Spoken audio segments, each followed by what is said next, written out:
A gente não percebe, mas convive intimamente com um perigo invisível. No interior das nossas casas, no ar que respiramos, nos alimentos e nas bebidas que ingerimos. Estamos falando do chumbo, um metal pesado, altamente tóxico, mas essencial para o homem nesses novos tempos. O chumbo foi um dos primeiros metais extraídos pelo homem. Está tão integrado ao nosso dia a dia que boa parte das atividades industriais e a maioria dos confortos da vida moderna seriam impossíveis sem o chumbo. Mas, ao mesmo tempo que beneficia o homem, o chumbo mata. O chumbo ele tem a sua utilização em vários processos ou em vários materiais que nós usamos no dia a dia. Você pode encontrar o chumbo, por exemplo, no cigarro, que é pequena quantidade, mas que também tem essa utilização. O material que você utiliza, por exemplo, o PVC, onde você usa o chumbo. Você tem chumbo em cristais, em chumbo no vidro. E você continua tendo chumbo em diversos utensílios, né, que você usa, inclusive material ou recipientes que acondicionam alimentos. Mas você pode ter o chumbo muito gravemente, vamos dizer, distribuído num contato mais profissional do trabalhador com o contato com este produto, que é o fato mais grave que nós encontramos hoje com relação à doença ou à intoxicação pelo chumbo. Os perigos do chumbo não são privilégio dos tempos modernos. Ao contrário, eles são muito antigos. No período de 1900 a 1933, a intoxicação começou a ser divulgada como doença entre os trabalhadores da área industrial da Inglaterra e País de Gales. Nesse período, houve um registro de 1.200 mortes atribuídas ao saturnismo. Hoje, os trabalhadores das oficinas mecânicas de fundo de quintal, onde é feito desmonte de baterias, estão entre os que correm mais riscos de contaminação por chumbo. O mais grave é que, na sua maioria, eles não têm a menor consciência do perigo que o chumbo representa. É uma sintomatologia que no início ela é leve e que quanto mais tempo ele está se expondo, vai se agravando. E chega um ponto, ele começa a ficar com uma anemia muito acentuada, porque o chumbo interfere na produção do sangue, né? E ele acaba tendo uma anemia, então ele acaba tendo uma palidez muito característica, né? E isto vai chamar mais atenção quando ele tem uma intoxicação um pouco mais, ou um tempo maior de exposição, em que ele começa a ter uma cólica um pouco mais forte. E aí essa cólica começa a incomodá-lo, ao ponto de muitas vezes, inclusive, esta cólica ser tão forte, quando ele procura um serviço de saúde, ser até confundido com como a gente chama, de um abdômen agudo, de uma infecção, vamos dizer assim, dentro do abdômen, dentro da barriga dele, e que ele acaba, muitas vezes, até por um procedimento de investigação, sendo submetido até à cirurgia. O ponto principal do tratamento é o afastamento do trabalhador da fonte de exposição. Ele não pode, de maneira alguma, ser tratado e continuar exposto ao chumbo. Inclusive, é um procedimento antiético isso, certo? Esta medida de você de sair da exposição, é uma garantia que o trabalhador tem, certo? Estabelecida, inclusive, nos procedimentos de benefícios previdenciários, que está nas instruções normativas da própria Previdência, do INSS, da própria Previdência Social. Garante ao trabalhador o afastamento do risco e, se necessário, o afastamento do local de trabalho. Este é o ponto fundamental do tratamento. O tratamento é sair da exposição.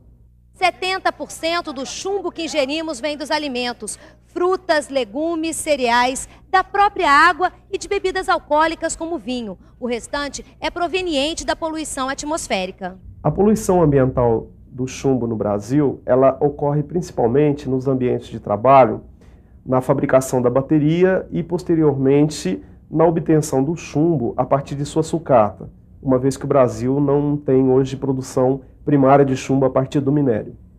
Mas nós registramos também alguns focos de contaminação ambiental de chumbo. Eu citaria 2 focos principais, um em Adrianópolis, no estado do Paraná, próximo ao Vale do Ribeira, e outro na Bahia, no Recôncavo Baiano, em Santa Amaro da Purificação, onde no passado houveram fábricas instaladas ali, fundições primárias de chumbo, que hoje estão fechadas, mas ali você tem uma contaminação elevada. Em outros locais, a exposição e a contaminação ambiental do chumbo não é significativa como em outros países. E a exposição ela vai ocorrer principalmente nesses ambientes descontrolados, ambientes de trabalho, onde o controle não é adequado. Apesar da sua toxicidade, que é bastante conhecida, é uma substância, o chumbo e seus compostos, que nós não podemos descartar no momento a sua utilização. Não faz sentido você falar em banimento do chumbo, porque você não tem substituto viável hoje, principalmente para a produção de acumuladores elétricos, as baterias, que é usado na indústria automobilística. Como não tem nenhuma solução viável, então nós continuaremos utilizando por muito tempo. Existem algumas aplicações também do chumbo, por exemplo, como você utiliza na proteção de telas, de computadores para barrar radiação e outras aplicações importantes, para as quais não se tem alternativas. A contaminação pelo chumbo não fica condicionada apenas ao ambiente de trabalho. Sem cuidados especiais e sem o devido monitoramento, ela assalta os muros das fábricas e se torna um caso de saúde pública.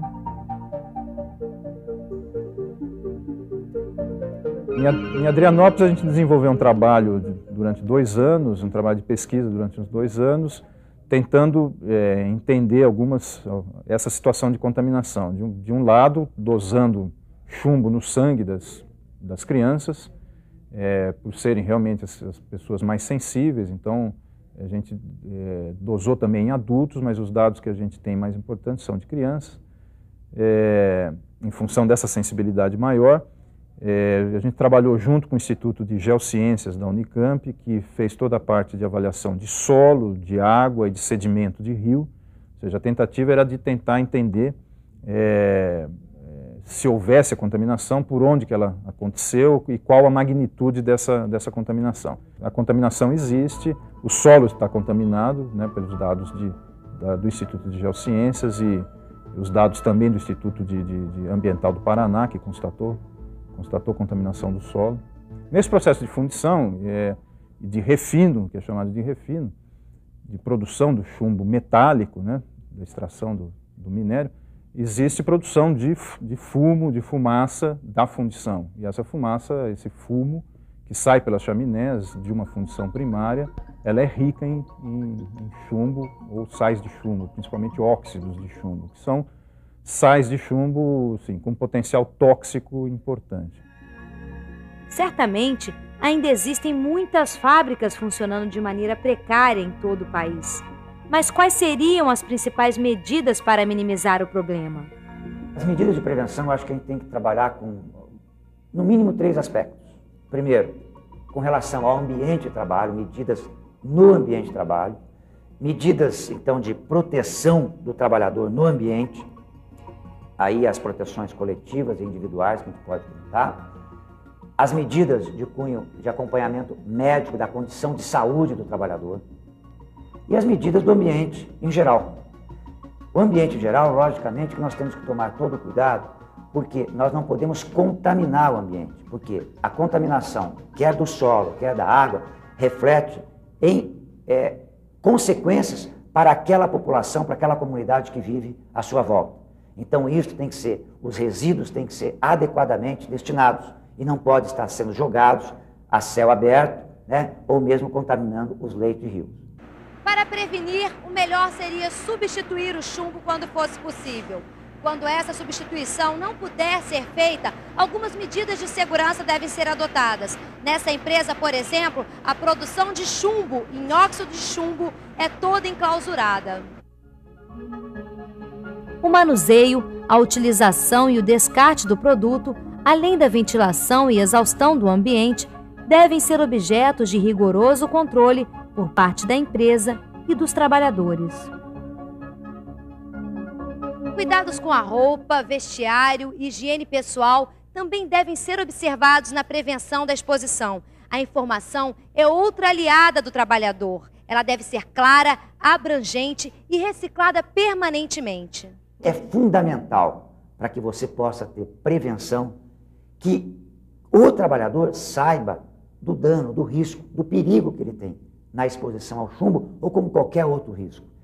Esta informação ela é fundamental para o processo de prevenção, porque as medidas de prevenção, como nós dissemos, ela tem medidas tomadas pela empresa, que é obrigatório, que ela tem que tomar, mas também o trabalhador tem que saber todos os riscos para ele poder também auxiliar na prevenção.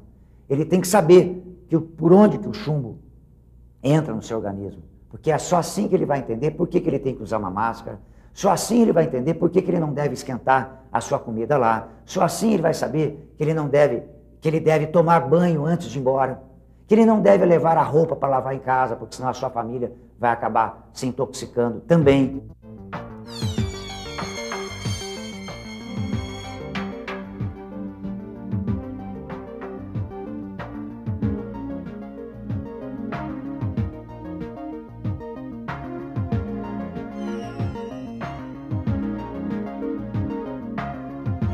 Os males da intoxicação com o chumbo precisam ser concretamente combatidos.